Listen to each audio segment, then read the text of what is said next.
coming up next on the J. Ryle Show. Let me ask you this, and this is by no means a gotcha type of question, I promise. But if a member of your family came to you, no, Mr. Vice President, if a member of your family came to you and said, look, I want to go on a commercial airliner to Mexico and back within the next week, would you think it's a good idea? I would tell members of my family, and I have, I wouldn't go anywhere in confined places now. It's not that it's going to Mexico, it's you're in a confined aircraft. When one person sneezes, it goes all the way through the aircraft. That's me. I would not be at this point, if they had another way of transportation, suggesting they ride the subway. So from my perspective, what it relates to... Oops, he stuck his foot in his mouth. Leave Joe alone. Leave Joe alone.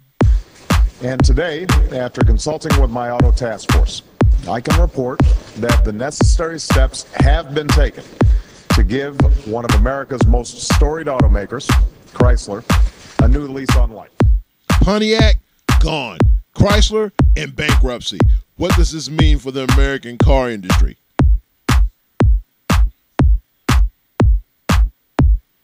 President Obama has caused quite a stir by accepting an invitation to speak at a commencement ceremony at Notre Dame in 2 weeks. You don't believe me? Watch this. The Catholic Church opposes the death penalty. The Catholic Church and every cardinal opposes the death penalty. Do you have a theological principle? Can you identify the theological principle in which you believe, that the Catholic Church knows that the killing of a fetus is worse than the killing of an adult? All right, Can you identify that, Pat? Because it doesn't exist. Lawrence, let Pat respond. Instead of bitching about the president's visit, they should be more concerned about that sorry head coach of theirs. Back in January, I unintentionally said some things that were both controversial and hurtful about gays and lesbians. And I've been saying for months that I'm going to set the record straight. Well, today is the day. The Craigslist killer's fiance has had a change of heart. Now, we're not going to discuss this today, but I just wanted to say, well done, young lady. Now, could you please call the Anthonys and Drew Peterson's fiance to talk some sense into them as well? Please? T.O. Get your popcorn ready. The J. Ryle Show starts now. You never know. That's the point. Another long-ass intro. Hey, welcome into the J. Ryle Show. And, of course, you can reach the show at thejryleshowalive.com, thejryleshowalive.com. What's up, boo? What's up, yo? You doing all right? I'm doing all right, man. How about you? I'm fair to Millen. Have a good show, yo. Back at you, big boy. Back at you. Leave Joe Biden alone. Leave him alone. Don't mess with Joe.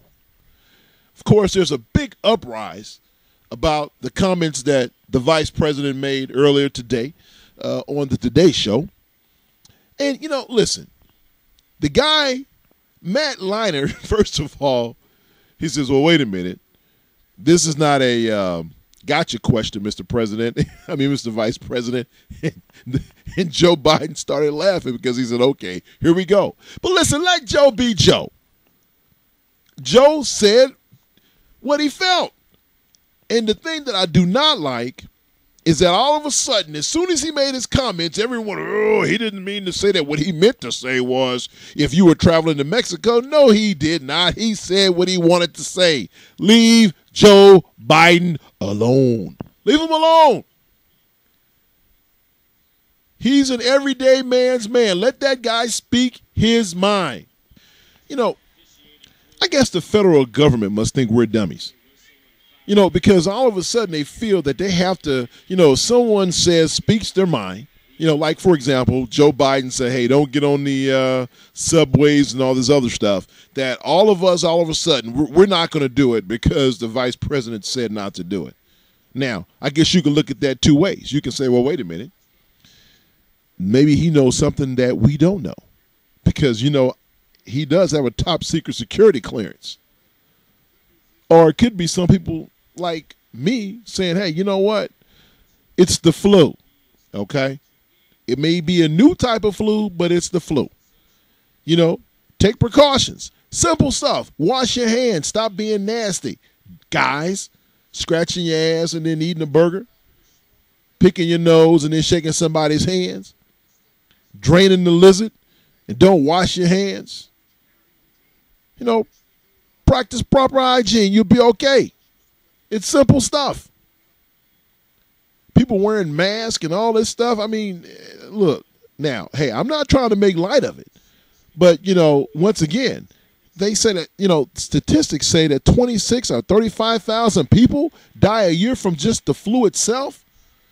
And I think, we've had one recorded death here on the on U.S. soil.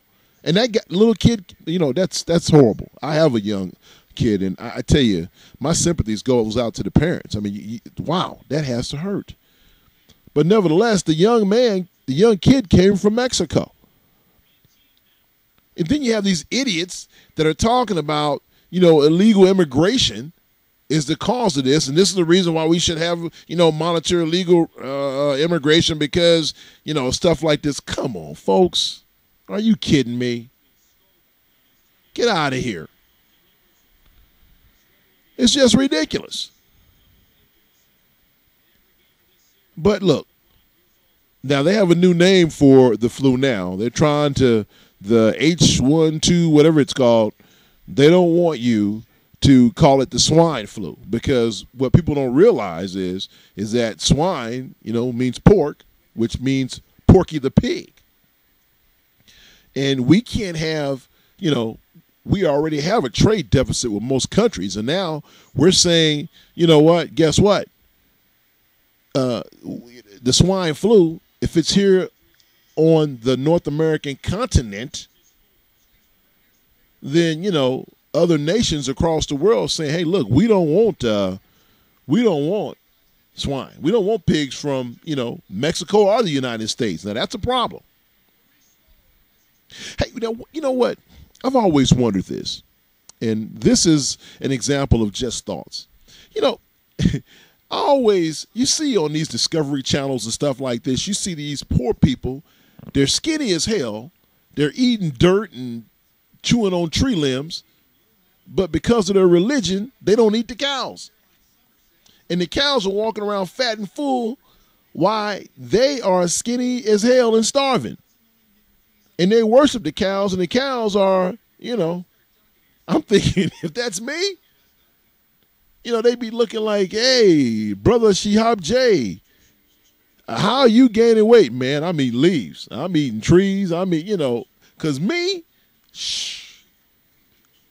boy, as one of those cows walk by, boy, I'll be putting mustard on them, putting some steak sauce on them. Hey, buddy, when it's dark, you better watch out. I'm coming. There's no way I'm going to starve. And we have hamburgers, you know, T-bone steaks, and all types of stuff walking up and down the street. I don't think so. I'll be the only one there weighing 300 pounds. Like, what is he doing? Hey, I'll start lying. Hey, I'm mixing dirt up with some tree limbs. And, you know, once you put that little, you know, I'd be lying. But if I burp, boy, you'll smell burger and fries. This is not funny by no stretch of the imagination, folks. Listen, you have to be smart. Practice proper hygiene, and I think you'll be fine. I think my neighbor had it, my young neighbor across the street. And, you know, once he got his antibiotics and went through that rough spat, he's back, he's fine. So, you know, but apparently it must be an issue because they've raised the threat level to 5. The highest is 6. So keep your eyes out and ears open for that. More coming up the second set. The J. Rouse Show rolls on. All right.